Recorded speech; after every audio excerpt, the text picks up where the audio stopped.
ನಮಸ್ಕಾರ ವಿದ್ಯಾರ್ಥಿಗಳಿಗೆ, ಎಲ್ಲರಿಗೂ ಗುಡ್ ಮಾರ್ನಿಂಗ್. ನನ್ನ ಪ್ರೀತಿಯ ವಿದ್ಯಾರ್ಥಿಗಳೇ, ಇವತ್ತಿನ ಒಂದು ಕ್ಲಾಸ್ ಯಾವ್ದಪ್ಪ ಅಂದ್ರೆ GK 360 ಸೆಕೆಂಡ್ ಕ್ಲಾಸ್ ವಿದ್ಯಾರ್ಥಿಗಳೇ. ಎರಡನೇ ಕ್ಲಾಸ್ ಇವತ್ತಿಂದು ತುಂಬಾ ಇಂಪಾರ್ಟೆಂಟ್ ಆದ ಕ್ಲಾಸ್ ವಿದ್ಯಾರ್ಥಿಗಳು. ಸೈನ್ಸ್ ವಿಭಾಗದಲ್ಲಿ ಮೇಲೆ ಒಂದು ಕ್ವಶನ್ ಆದ್ರೂ ಪಕ್ಕಾ ಇರುವ ಟಾಪಿಕ್ ಇದು. ಚೆನ್ನಾಗಿ ಕೇಳಿ ನನ್ನ ವಿದ್ಯಾರ್ಥಿಗಳು, PC ಇಂದ DC ವರೆಗೂ ಕೂಡ ಕ್ವಶನ್ ಆಗಿವೆ. So important, see this again the class again. ವಿದ್ಯಾರ್ಥಿಗಳು ಮತ್ತೆ ವಿಡಿಯೋ ನೋಡ್ರಿ. ನಿಮ್ಮ ಒಂದು ಯಶಸ್ಸಿಗೆ ನಾನು ಸ್ವಲ್ಪ ಮಟ್ಟಿಗೆ ಸಹಾಯ ಮಾಡಬಲ್ಲೆ.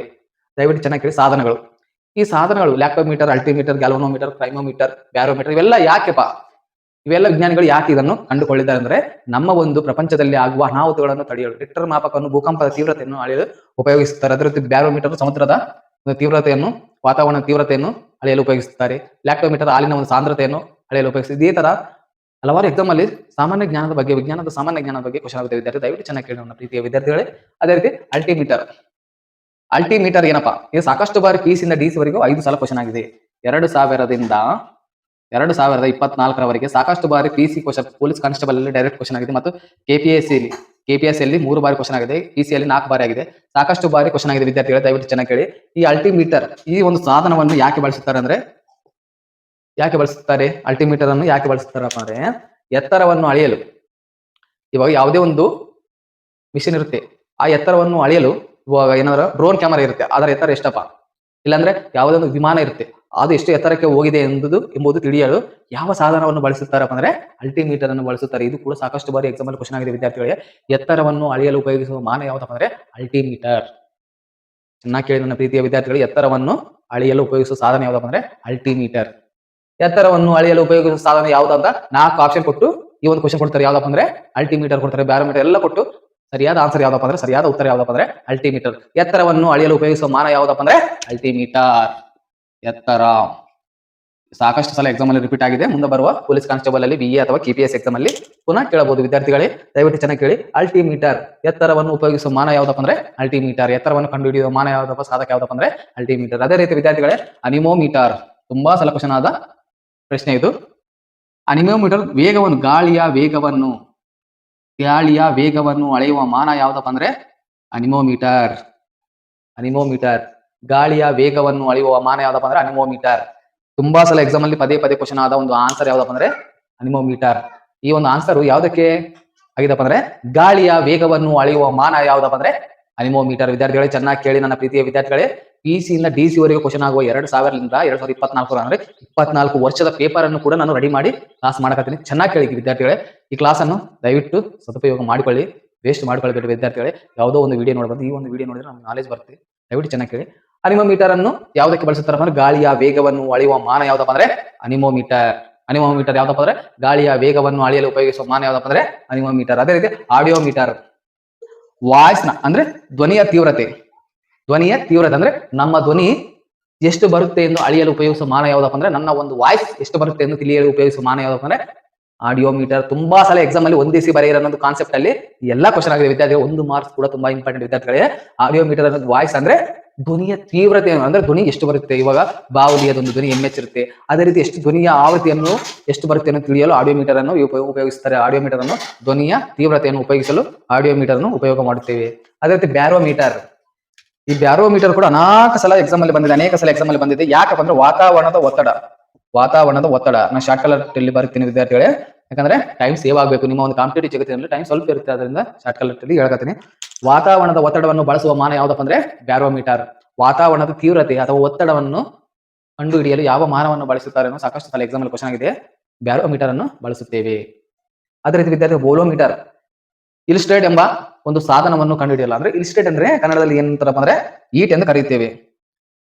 ಈಟ್ನ ಒಂದು ಸಾಂದ್ರತೆಯನ್ನು, ಈಟ್ ಅಂದ್ರೆ ಉಷ್ಣಾಂಶ, ಈ ಉಷ್ಣಾಂಶದ ಸಾಂದ್ರತೆಯನ್ನು ಬಳಸಲು ಯಾವ ಮಾನವನ್ನು ಉಪಯೋಗ ಮಾಡುತ್ತೇವೆ ಅಂದ್ರೆ ಬೋಲೋಮೀಟರ್ ಅನ್ನು ಉಪಯೋಗ ಮಾಡುತ್ತೇವೆ. ಇಲ್ಸ್ಟ್ರೇಟ್ ಅಂದ್ರೆ ಎಷ್ಟು ಈಟ್ ಇದೆಯಪ್ಪ ಅಂದ್ರೆ ತಿಳಿಯಲು ನಾವು ಯಾವ ಮಾನವನ್ನು ಉಪಯೋಗ ಮಾಡುತ್ತೇವೆ ಅಂದ್ರೆ UPSC ಅಲ್ಲಿ ಕ್ವಶನ್ ಆಗಿದೆ ವಿದ್ಯಾರ್ಥಿಗಳೇ, ಬೋಲೋಮೀಟರ್ ಅನ್ನು ಉಪಯೋಗ ಮಾಡುತ್ತೇವೆ. ಅದೇ ರೀತಿ ನನ್ನ ಪ್ರೀತಿಯ ವಿದ್ಯಾರ್ಥಿಗಳೇ, ವರ್ನಿಯರ್ ಕ್ಯಾಲಿಪರ್ಸ್, ಇದು ತಂತಿಯ ಒಂದು ವ್ಯಾಸವನ್ನು ಕೂಡ ಕಂಡುಹಿಡಿಯಬಹುದು ವಿದ್ಯಾರ್ಥಿ. ಅದೇ ರೀತಿ ಸಿಲಿಂಡರ್ ನ ಒಂದು ವ್ಯಾಸವನ್ನು ಕಂಡುಹಿಡಿಯುವ ಮಾನ ಯಾವ್ದಪ್ಪ ಅಂದ್ರೆ ವರ್ನಿಯರ್ ಕ್ಯಾಲಿಪರ್ಸ್. ತಂತಿಯ ವ್ಯಾಸವನ್ನು ಅಥವಾ ಸಿಲಿಂಡರ್ ನ ವ್ಯಾಸವನ್ನು ಕಂಡುಹಿಡಿಯುವ ಮಾನ ಯಾವ್ದಪ್ಪ ಅಂದ್ರೆ ವರ್ನಿಯರ್ ಕ್ಯಾಲಿಪರ್ಸ್. ಇದು ಎಲ್ಲಿ ಕ್ವಶನ್ ಆಗಿದೆಪ್ಪ ಅಂದ್ರೆ SSC ಅಲ್ಲಿ ಕ್ವಶನ್ ಆಗಿದೆ. SSC staff selection committee exam ಅಲ್ಲಿ ಕ್ವಶನ್ ಆಗಿದೆ ವಿದ್ಯಾರ್ಥಿಗಳೇ. ವರ್ನಿಯರ್ ಕ್ಯಾಲಿಪರ್ಸ್ ಅನ್ನು ತಂತಿಯ ವ್ಯಾಸವನ್ನು ಅಥವಾ ಸಿಲಿಂಡರ್ ನ ವ್ಯಾಸವನ್ನು ಕಂಡುಹಿಡಿಯಲು ತುಂಬಾ ಪ್ರಮುಖ ವಿದ್ಯಾರ್ಥಿಗಳು. ಇದು ಕೂಡ ಕ್ವಶನ್ ಆಗಿದೆ, ದಯವಿಟ್ಟು ಚೆನ್ನಾಗಿ ಕೇಳಿ. ಅದೇ ರೀತಿ ಲ್ಯಾಕ್ಟೋಮೀಟರ್, ಇದು ನಾವು ದಿನಾಲು ಚಾಯ್ ಮಾಡಿ ಕುಡಿತೀವಲ್ಲ, ಹಾಲು, ಮಿಲ್ಕ್ ಅಥವಾ ಹಾಲು, ಹಾಲಿನ ಒಂದು ಸಾಂದ್ರತೆಯನ್ನು ಕಂಡು ಹಿಡಿಯುವ ಮಾನ ಯಾವುದು? ಸಾಕಷ್ಟು ಸಲ ಎಕ್ಸಾಮ್ ಅಲ್ಲಿ ಕ್ವಶನ್ ಆಗಿದೆ ವಿದ್ಯಾರ್ಥಿಗಳೇ. ಹಾಲಿನ ಸಾಂದ್ರತೆಯನ್ನು ಕಂಡು ಹಿಡಿಯುವ ಮಾನ ಯಾವ್ದಪ್ಪ ಅಂದ್ರೆ ಲ್ಯಾಕ್ಟೋಮೀಟರ್. ಹಲವಾರು ಡೈರಿಯಲ್ಲಿ ಲ್ಯಾಕ್ಟೋಮೀಟರ್ ಇರುತ್ತೆ ವಿದ್ಯಾರ್ಥಿಗಳೇ. ನಾವು ಏನಾದರೂ ನಮ್ಮ ಸಂಪಾದನೆ ಜಾಸ್ತಿ ಬರಬೇಕೆಂದು ನಮ್ಮಲ್ಲಿ ನಮ್ಮ ವ್ಯಕ್ತಿಗಳೇ ಹಾಲಿನಲ್ಲಿ ನೀರು ಹಾಕ್ತಾರಲ್ಲ, ಆವಾಗ ಆ ಲ್ಯಾಕ್ಟೋಮೀಟರ್ ಅನ್ನು ಹಿಂಗೆ ಹಿಡಿದುಕೊಳ್ಳುತ್ತಾರೆ. ಆಗ ಹಾಲಿನ ಸಾಂದ್ರತೆ ಎಷ್ಟು ಅಂದ್ರೆ ನೀರಿನ ಪ್ರಮಾಣ ಎಷ್ಟಿದೆಯಪ್ಪ ಅಂತ ತಿಳಿಯಲು ಲ್ಯಾಕ್ಟೋಮೀಟರ್ ಅನ್ನು ಉಪಯೋಗ ಮಾಡುತ್ತೇವೆ. ಇದು ಕೂಡ ಎಕ್ಸಾಮ್ ಅಲ್ಲಿ ಕೇಳಲಾಗಿದೆ ವಿದ್ಯಾರ್ಥಿಗಳು, ದಯವಿಟ್ಟು ಚೆನ್ನಾಗಿ ನೋಟ್ ಮಾಡ್ಕೊಳ್ಳಿ. ಅದೇ ರೀತಿ ವಿದ್ಯಾರ್ಥಿ ಕ್ರೋನೋಮೀಟರ್. ಈ ಕ್ರೋನೋಮೀಟರ್ ಎಂಬುದು ತುಂಬಾ ಸಲ ಎಕ್ಸಾಮ್ ಅಲ್ಲಿ ಕ್ವಶನ್ ಆಗಿದೆ ವಿದ್ಯಾರ್ಥಿಗಳು. ಕ್ರೋನೋಮೀಟರ್ ಇದು ಎಲ್ಲಿ ಕ್ವಶನ್ ಆಗಿದೆಯಪ್ಪ ಅಂದ್ರೆ ಜಾಸ್ತಿ ಸಲ ಅಂದ್ರೆ FDA ಎಕ್ಸಾಮ್ ಅಲ್ಲಿ FDA ಎಕ್ಸಾಮ್ ಅಲ್ಲಿ ಕ್ವಶನ್ ಆಗಿದೆ. FD ಅಂದ್ರೆ ಗೊತ್ತಿರಬೇಕು, first division assistant long form ಏನಪ್ಪ ಅಂದ್ರೆ FDA long form first division assistant. So important ವಿದ್ಯಾರ್ಥಿಗಳೇ, ದಯವಿಟ್ಟು ಚೆನ್ನಾಗಿ ಕೇಳಿ.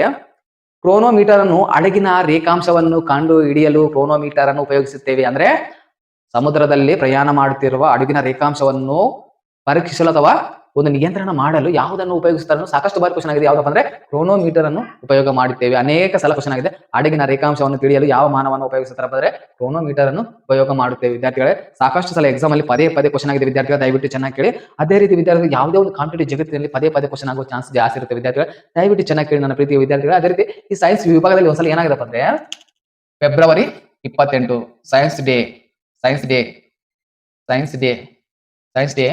FDA ಎಕ್ಸಾಮ್ ಇತ್ತು. 48 ಕ್ವಶನ್ ಸೈನ್ಸ್ ಅಲ್ಲಿ ಬಂದಿವೆ ವಿದ್ಯಾರ್ಥಿಗಳೇ. 48 ಕ್ವಶನ್ ಸೈನ್ಸ್ ಅಲ್ಲಿ ಬಂದಿವೆ. ಅಂದ್ರೆ ಸೈನ್ಸ್ ಅನ್ನೋದು ಎಷ್ಟು ಇಂಪಾರ್ಟೆಂಟ್ ತಿಳ್ಕೊಳ್ಳಿ ವಿದ್ಯಾರ್ಥಿಗಳೇ, ಚೆನ್ನಾಗಿ ಕೇಳಬೇಕು ವಿದ್ಯಾರ್ಥಿಗಳೇ. ಯಾವುದೇ ಒಂದು ಸಬ್ಜೆಕ್ಟ್ ಅಲ್ಲಿ 360 ಆಂಗಲ್ ಅಲ್ಲಿ ನಾವು ಓದಬೇಕು, ಆಗ ತಾನೇ ನಾವು ಯಶಸ್ಸಾಗಲು ಸಂಪೂರ್ಣವಾಗಿ ಸಾಧ್ಯತೆ ಆಗುತ್ತದೆ ವಿದ್ಯಾರ್ಥಿಗಳೇ. ಅದೇ ರೀತಿ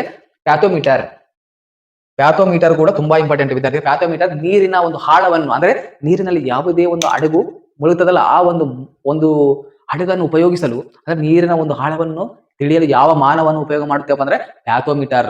ಅದೇ ರೀತಿ ಯಾವುದೋ ಅನಾಹುತವಾದಾಗ ನೀರಿನಲ್ಲಿ ಯಾವುದೇ ಒಂದು ವಸ್ತು ಮುಳುಗಿದಾಗ ಅದನ್ನು ಎಲ್ಲಿದೆಪ್ಪ ತಿಳಿಯಲು ನೀರಿನ ಒಂದು ಅಂತರವನ್ನು, ಒಳಗಿರುವ ಒಂದು ಸಾಂದ್ರತೆಯನ್ನು ತಿಳಿಯಲು ಯಾವುದನ್ನು ಉಪಯೋಗಿಸುತ್ತೇವೆ ಅಂದ್ರೆ ಪ್ಯಾಥೋಮೀಟರ್ ಅನ್ನು ಉಪಯೋಗಿಸುತ್ತೇವೆ. ನೀರಿನ ಒಂದು ಒಳಗಿನ ಸಾಂದ್ರತೆಯನ್ನು ತಿಳಿಯಲು ಅಂದ್ರೆ ಎಷ್ಟು ಕಿಲೋಮೀಟರ್ ಒಂದು ಒಳಗಿದಪ್ಪ ಅಂತ ತಿಳಿಯಲು ಯಾವ ಮೀಟರ್ ಅನ್ನು ಉಪಯೋಗಿಸುತ್ತೇವೆ ಅಂದ್ರೆ ಪ್ಯಾಥೋಮೀಟರ್ ಅನ್ನು ಉಪಯೋಗ ಮಾಡ್ತೇವೆ. ಇದು ಕೂಡ ಎಕ್ಸಾಮ್ ಅಲ್ಲಿ ಕೇಳಲಾಗಿದೆ ವಿದ್ಯಾರ್ಥಿಗಳು, ದಯವಿಟ್ಟು ಚೆನ್ನಾಗಿ ಕೇಳಿ. ಅದೇ ರೀತಿ ಗ್ಯಾಲ್ವನೋಮೀಟರ್ ಕೂಡ ತುಂಬಾ ಇಂಪಾರ್ಟೆಂಟ್ ವಿದ್ಯಾರ್ಥಿಗಳು, ಇದು ಕೂಡ ತುಂಬಾ ಇಂಪಾರ್ಟೆಂಟ್. ಅನೇಕ ಸಲ ಕ್ವಶನ್ ಆಗಿದೆ ವಿದ್ಯಾರ್ಥಿಗಳು, ನನ್ನ ಪ್ರೀತಿಯ ವಿದ್ಯಾರ್ಥಿಗಳೇ, ಅನೇಕ ಸಲ ಕ್ವಶನ್ ಆಗಿದೆ. ಗ್ಯಾಲ್ವನೋಮೀಟರ್ ಕೂಡ ಅನೇಕ ಸಲ ಕ್ವಶನ್ ಆಗಿದೆ. ಇವೆಲ್ಲ ತುಂಬಾ ಇಂಪಾರ್ಟೆಂಟ್ ವಿದ್ಯಾರ್ಥಿಗಳೇ. ನಾನು ಬರೆದಿದ್ದು ಸ್ವಲ್ಪ ಮಾತ್ರ ವಿದ್ಯಾರ್ಥಿಗಳು, ಯಾಕಂದ್ರೆ 1 to 10 ಬರ್ತೀನಿ, ಆದ್ರೆ 1 to 50 ವರೆಗೆ ಇವೆ ಸಾಧನಗಳು. ಅಂದ್ರೆ ನೀವು ಪದೇ ಎಕ್ಸಾಮ್ ಅಲ್ಲಿ ಪದೇ ಬಂದಿವೆ ವಿದ್ಯಾರ್ಥಿ, ಅನೇಕ ಸಲ ಎಕ್ಸಾಮ್ ಅಲ್ಲಿ ಪದೇ ಬಂದಿವೆ. ಈ ಒಂದು ಲ್ಯಾಕ್ಟೋಮೀಟರ್ ಆದ್ರೆ ಸಾಕಷ್ಟು ಸಲ ಎಕ್ಸಾಮ್ ಅಲ್ಲಿ ಬಂದಿದೆ. ಹಾಲಿನ ಒಂದು ಸಾಂದ್ರತೆಯನ್ನು ಅಳೆಯಲು, ಅದೇ ರೀತಿ ಗಾಳಿಯ ವೇಗವನ್ನು ಅಳೆಯಲು, ಅದೇ ಗಾಳಿಯ ಎತ್ತರವನ್ನು ಅಳೆಯಲು, ಅದೇ ರೀತಿ ಭೂಕಂಪ ತೀವ್ರತೆಯನ್ನು ಅಳೆಯುವ ಮಾನ ಯಾವ್ದಪ್ಪ ಅಂದ್ರೆ ರಿಕ್ಟರ್. ಇದು ಕೂಡ ಸಾಕಷ್ಟು ಸಲ ಎಕ್ಸಾಮ್ ಬಂದಿದೆ. ಬೋರ್ಡ್ ಚಿಕ್ಕದಾಗಿದೆ ಅಂತ ನಾನು ಎಕ್ಸಾಮ್ ಈ ಬೋರ್ಡ್ ಅಲ್ಲಿ ಬರೆದಿಲ್ಲ ವಿದ್ಯಾರ್ಥಿಗಳೇ. ರಿಕ್ಟರ್ ಮಾನ ಭೂಕಂಪದ ತೀವ್ರತೆಯನ್ನು ಅಳೆಯಲು ಉಪಯೋಗ ಮಾಡುತ್ತೇವೆ. ಅದೇ ರೀತಿ ಜ್ಯೋತಿರ್ವರ್ಷ ಬೆಳಕಿನ ವೇಗವನ್ನು ಬೆಳಕಿನ ವೇಗವನ್ನು ಅಳೆಯುವ ಮಾನ ಯಾವ್ದಪ್ಪ ಅಂದ್ರೆ ಜ್ಯೋತಿರ್ವರ್ಷ. ಅಂದ್ರೆ ಬೆಳಕು ಒಂದು ವರ್ಷಕ್ಕೆ ಎಷ್ಟು ದೂರ ಚಲಿಸುತ್ತದೆ ಎಂಬುದನ್ನು ತಿಳಿಯಲು ನಾವು ಜ್ಯೋತಿರ್ವರ್ಷವನ್ನು ಉಪಯೋಗ ಮಾಡುತ್ತೇವೆ. ಇದು ಕೂಡ ಎಕ್ಸಾಮ್ ಅಲ್ಲಿ ಕ್ವಶನ್ ಆಗಿದೆ. ಈ ಒಂದು ಸಾಧನಗಳು ತುಂಬಾ ಇಂಪಾರ್ಟೆಂಟ್ ವಿದ್ಯಾರ್ಥಿಗಳು. ಪ್ರತಿಯೊಂದು ಎಕ್ಸಾಮ್ ಅಲ್ಲಿ ಅಲ್ಟಿಮೀಟರ್ ಬಗ್ಗೆ, ಲ್ಯಾಕ್ಟೋಮೀಟರ್ ಬಗ್ಗೆ ಮತ್ತು ಜ್ಯೋತಿರ್ವರ್ಷ ಬಗ್ಗೆ, ಬ್ಯಾರೋಮೀಟರ್ ಬಗ್ಗೆ ಅನೇಕ ಸಲ ಎಕ್ಸಾಮ್ ಅಲ್ಲಿ ಕ್ವಶನ್ ಆಗಿದೆ ವಿದ್ಯಾರ್ಥಿಗಳು, ದಯವಿಟ್ಟು ಚೆನ್ನಾಗಿ ಕೇಳಿ ನನ್ನ ಪ್ರೀತಿಯ ವಿದ್ಯಾರ್ಥಿಗಳು. ಪ್ಯಾಥೋಮೀಟರ್ ಆಗಲಿ, ಬೋಲೋಮೀಟರ್, ಬ್ಯಾರೋಮೀಟರ್, ಆಡಿಯೋಮೀಟರ್ ಇವೆಲ್ಲ ಎಕ್ಸಾಮ್ ಅಲ್ಲಿ ಕ್ವಶನ್ ಆಗಿದೆ. ದಯವಿಟ್ಟು ಪ್ರತಿಯೊಂದು ಪಾಯಿಂಟ್ ಇಂಪಾರ್ಟೆಂಟ್, ಪ್ರತಿಯೊಂದು ಮಾರ್ಕ್ಸ್ ಇಂಪಾರ್ಟೆಂಟ್. ಒಂದು ಮಾರ್ಕ್ಲಿಂದ ಸಾಕಷ್ಟು ಜನ ಜಾಬ್ಗಳನ್ನು ಕೂಡ ಕಳೆದುಕೊಂಡಿದ್ದಾರೆ. ಆ ತಪ್ಪು ನೀವು ಮಾಡಬೇಡಿ ವಿದ್ಯಾರ್ಥಿಗಳೇ. ಪ್ರತಿಯೊಂದು ಪಾಯಿಂಟ್ ಇಂಪಾರ್ಟೆಂಟ್, ಪ್ರತಿಯೊಂದು ನಾಲೆಜ್ ಕೂಡ ನೋಡ್ರಿ. 360 ಡಿಗ್ರಿ ಅನ್ನೋದು ಕಾನ್ಸೆಪ್ಟ್ ಹೆಂಗಂದ್ರೆ science, maths, mental ability, political, geography, Kannada grammar, English grammar, computer ಇವೆಲ್ಲವನ್ನು ಓದಿದ್ರೆ ಮಾತ್ರ ನಾವು 360 ಎಂಬುದು ತುಂಬಾ ಶಾರ್ಟ್ ಆದ ಒಂದು ಪದ, ಆದರೆ ಆಳವಾದ ಒಂದು ಅರ್ಥ ಇದೆ ವಿದ್ಯಾರ್ಥಿಗಳೇ. ಅಂದ್ರೆ ಯಾವುದೇ ಒಂದು ಆಂಗಲ್ ಅಲ್ಲಿ ಪ್ರಶ್ನೆ ಕೇಳಿದ್ರು ಆತ ಆನ್ಸರ್ ಮಾಡಬಲ್ಲ. ABD ವಿಲಸ್ ಒಂದು ಬಾಲ್ ಹಾಕಿದ್ರೆ ಅದು ಯಾವ ಸೈಡ್ ಹೊಡಿತಾರೆ ಅಂತ ಗೊತ್ತಿಲ್ಲ, ಅಂದ್ರೆ ಅಷ್ಟೊಂದು ಪವರ್ಫುಲ್ ಬ್ಯಾಟ್ಸ್ಮನ್. ಸೂರ್ಯಕುಮಾರ್ ಯಾದವ್ ಕೂಡ ಭಾರತದ 360 ಡಿಗ್ರಿಯ ಬ್ಯಾಟ್ಸ್ಮನ್. ಅಂದ್ರೆ ಒಂದು ಬಾಲ್ ಬಂದ್ರೆ ಅದನ್ನು ಯಶಸ್ವಿಯಾಗಿ ಯಾವುದೇ ಒಂದು ಮೈದಾನಕ್ಕೆ ಯಾವುದೇ ಒಂದು ಸೈಡ್ ಆದರೂ ಬಾಲ್ ಅನ್ನು ಬೌಂಡರಿ ತಟ್ಟುವ ಬ್ಯಾಟ್ಸ್ಮನ್ ಅಂದು 360. ಆದ್ರೆ ಅದೇ ರೀತಿ ನಾವು ಕೂಡ ಎಕ್ಸಾಮ್ ಯಾವುದೇ ಕ್ವಶನ್ ಬರಲಿ ಆನ್ಸರ್ ಮಾಡಬಲ್ಲೆ ಅನ್ನೋದೇ 360 ಕಾನ್ಸೆಪ್ಟ್. ಅದರಲ್ಲಿ ಈ ಒಂದು 2ನೇ ವಿಡಿಯೋ ಮುಕ್ತಾಯವಾಗುತ್ತೆ. ದಯವಿಟ್ಟು ಮತ್ತೊಮ್ಮೆ ಹೇಳ್ತೀನಿ ಜನಗಳಿಗೆ, ಈ altimeter, anemometer, audiometer, barometer, bolometer, vernier calipers, lactometer, chronometer, ಕ್ಯಾಲ್ಸ್ಟ್ರೋಮೀಟರ್, ಅದೇ ರೀತಿ ಪ್ಯಾಥೋಮೀಟರ್, ಗ್ಯಾಲ್ವನೋಮೀಟರ್ ಇವೆಲ್ಲ ತುಂಬಾ ಇಂಪಾರ್ಟೆಂಟ್ ವಿದ್ಯಾರ್ಥಿಗಳು, ದಯವಿಟ್ಟು ಚೆನ್ನಾಗಿ ಕೇಳಿ ನನ್ನ ಪ್ರೀತಿಯ ವಿದ್ಯಾರ್ಥಿಗಳೇ. ಇವೆಲ್ಲ ತುಂಬಾ ಇಂಪಾರ್ಟೆಂಟ್. ಇಲ್ಲಿಗೆ GK 360 2ನೇ ವಿಡಿಯೋ ಸಾಧನಗಳ ಬಗ್ಗೆ ಮುಕ್ತಾಯವಾಗುತ್ತೆ. ಅದೇ ರೀತಿ GK 360 3ನೇ ವಿಡಿಯೋ ಮತ್ತೆ ಭೇಟಿ ಆಗ್ತೀನಿ ವಿದ್ಯಾರ್ಥಿಗಳು. ಇಲ್ಲಿಗೆ ಈ ವಿಡಿಯೋ ಮುಕ್ತಾಯವಾಗುತ್ತೆ.